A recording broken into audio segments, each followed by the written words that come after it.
Po ka njerëz tani që janë në pushime, konsumojnë jashtë, në për restorante, ndodhin këto helmime dhe nuk janë të pazakonta për gjatë këtij sezoni të verë. Eksperjenca kështu ka treguar të paktën. Si ndodh një helmim në trupin ton dhe si të shpëtojmë prej helmimit?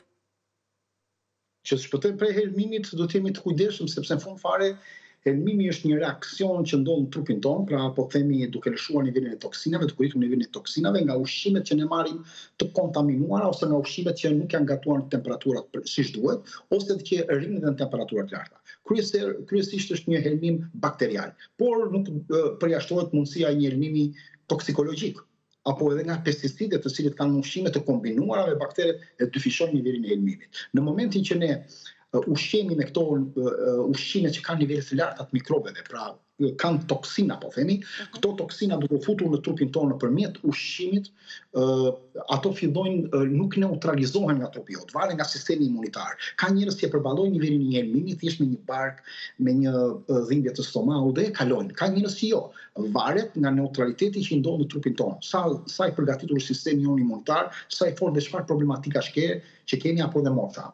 Në këtë moment gjithë këto mikrobe do shumohen dhe do fillojnë të shojnë nivel toksinave në zor.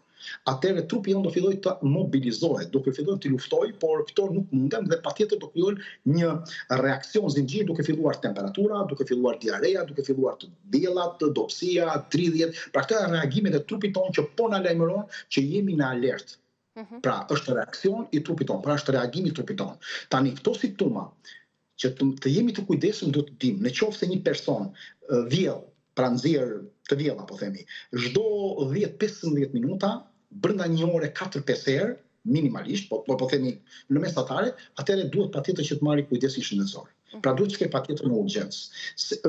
Po të ketë një njeri të kujdesit aty afër dhe mund ta modifikojë rregullet, po duhet të shkojë në urgjencë. Nëse të vjellat janë më shumë brenda një ore 2 herë, ndoshta 3 herë për momentin e parë, atëherë sepse ne kemi humbje të larta të elektroliteve në këtë rast dhe infeksioni bëhet i rënd, sidomos po të kemi marrë një infeksion bakterial të madh, apo mund të kemi edhe heqje barku, mund të kemi edhe gjakridhje, apo nëse kemi temperaturë të lartë mbi 38 gradë. Atëherë inflamacioni i trupit të rritur jashtëzakonisht, trupi po reagon dhe nuk po reagon dhe mirë. Pra nëse do kemi shenja të tharjes të gojës, do kemi ftosësinë në lëkurë, do kemi marramendje, do na merret fryma, pra do kemi kjo quhet një kolaps i trupit tonë që patjetër duhet të marrim mendim. Por në rast se nuk ndodhin këto dhe kemi mundësi ta kalojmë në shtëpi, pa i quar të mos fëmijët që t'i traumatizojmë drejt spitalet dhe vende të tjera, mund të bëjmë një gjë. Në 1 litër ujë mund të hedhim 4 lugë sheqer.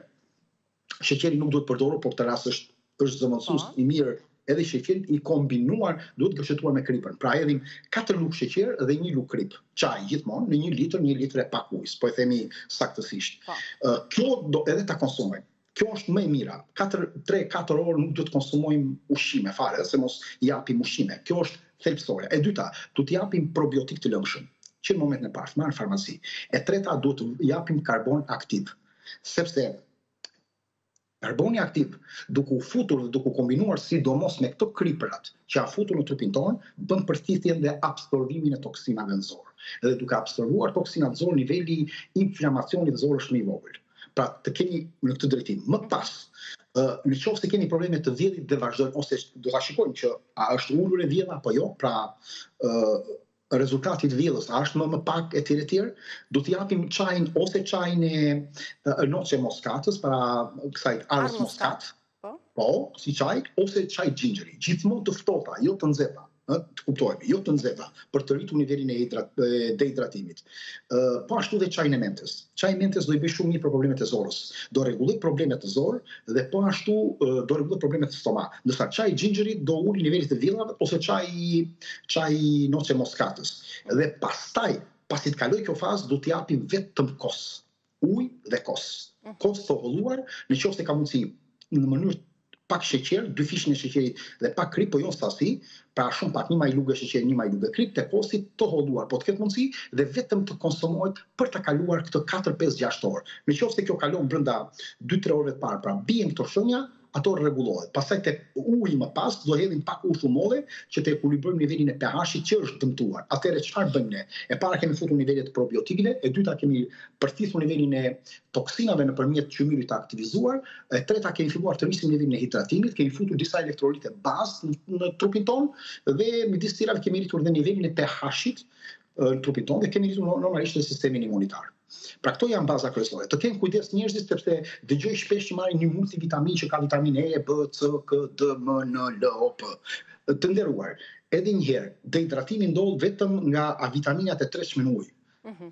Vitaminat e treshme në ujë janë vitamina C dhe vitaminat e kompleksit B. Nuk mundet të marrim dot vitaminë E, D sepse nuk kanë sens, nuk shkon në metabolizmin tonë. Dehidratimi ndodh se ato janë vitamina që treten në yndyrë dhe nuk ka një humbje të tyre.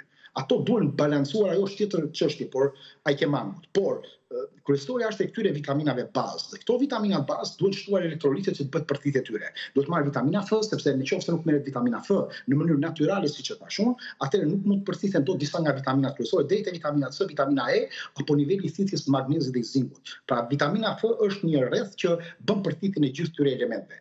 Mos konsumojnë pijet energjike të tjera. Pra, këto janë ushqimet e kujdesshme te problemi i helmimit.